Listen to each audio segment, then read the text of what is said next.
and welcome to week 2 of New Delhi. So how dirty is India? Personally, I have a different tolerance background growing up in China in the 90s. And one of my favorite cities on earth is Havana, which by many Western standards has failed cleanliness. Now, just for context, this is a middle upper class neighborhood. You can see here, one of the neighbors is a PhD. So just off the bat, you got a little bit right there. That's my Airbnb. Looks like somebody did some cleaning. And then I'm gonna take you guys on a walk through the metro, which is like my daily commute. And this is after the monsoon. It's gonna get a little crazy. Brace yourselves.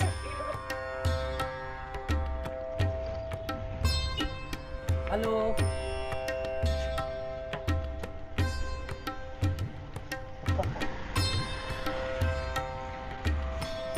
Be careful.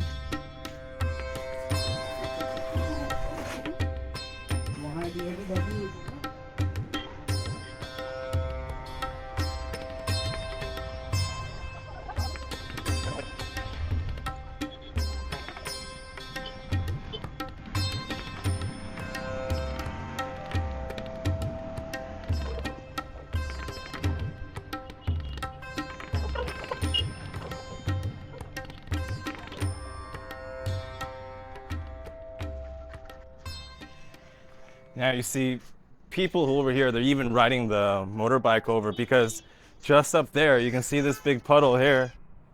There is a drain up ahead for some reason that just will not drain. And unless you got sandals on, you gotta walk through because you can't walk through up there. So now we gotta cut through right here.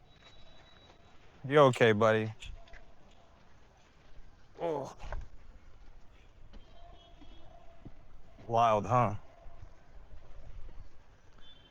And this is not even the crazy part.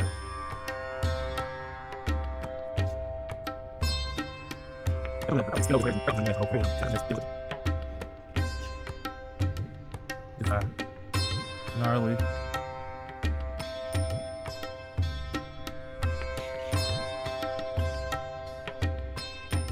Somebody just covered that with a brick. I mean, okay, here we go.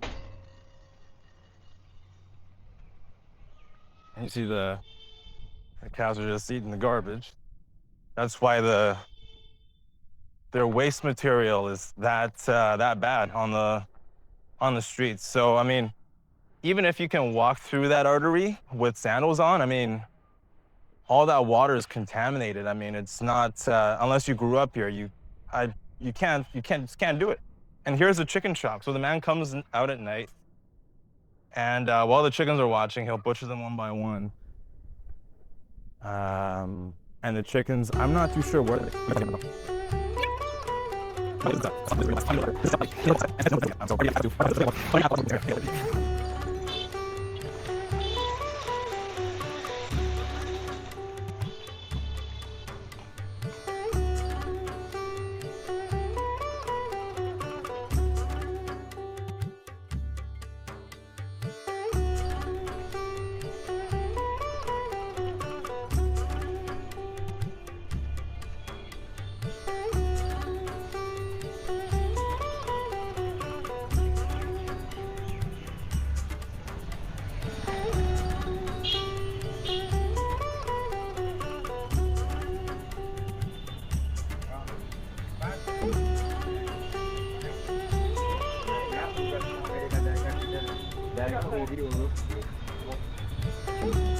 So the good thing about the metro in India is they always have multiple gates. Now, if I were to cross that skyway, there's another stop over there. It's much more chaotic than this over here. So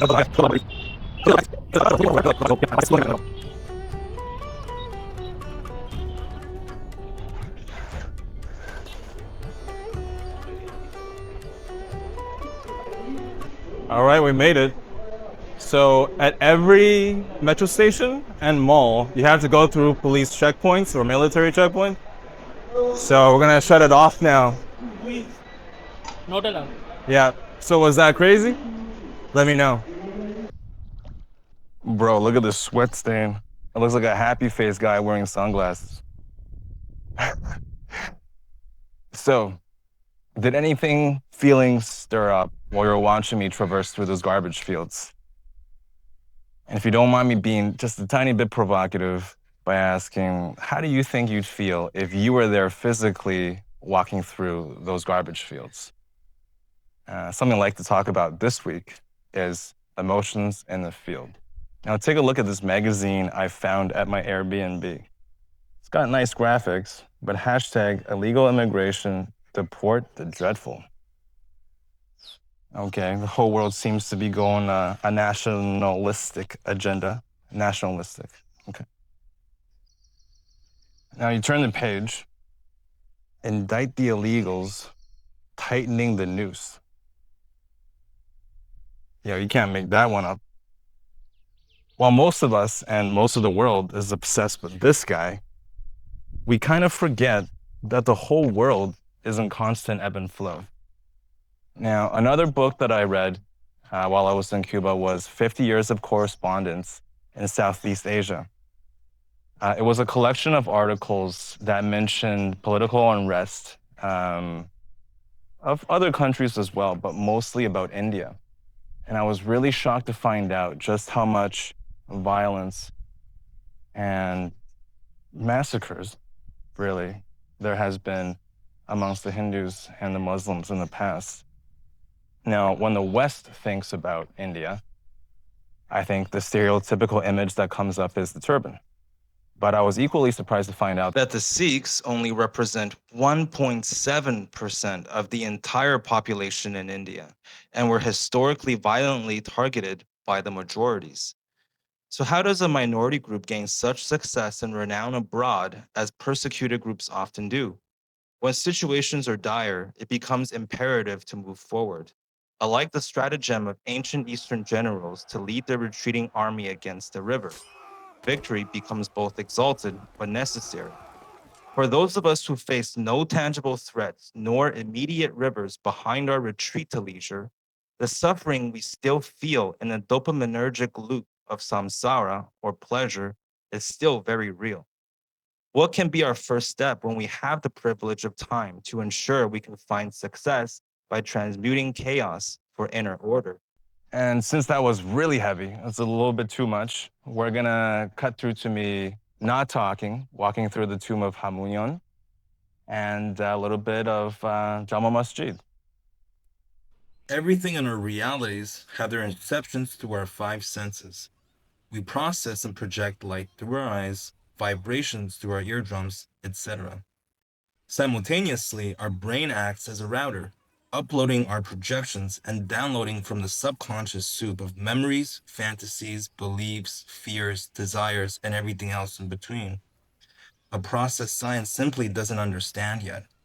Aside from understanding the mechanics, which possibly there might not be any, which of us are conscious of this process?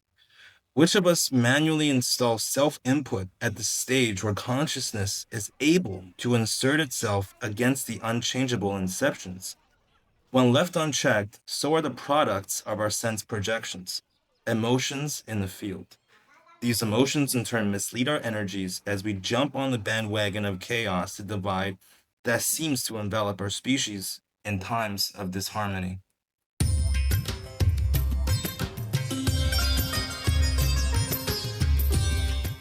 As a spiritually broken man in the past, I approached healing like a pirate dying of scurvy, searching for dry land with citrus trees.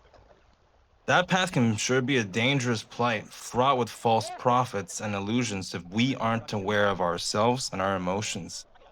Especially in the modern age of growing divide and prejudice, it is especially wise to be mindful of our projections and subconscious downloads.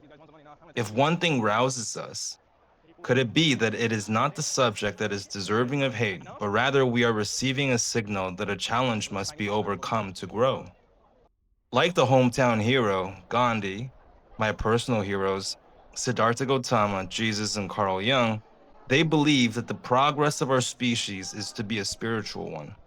Even the most famous scientist, Einstein, said, "Our tasks must be to free ourselves from this prison by widening our circle of compassion to embrace all living creatures and the whole of nature in its beauty."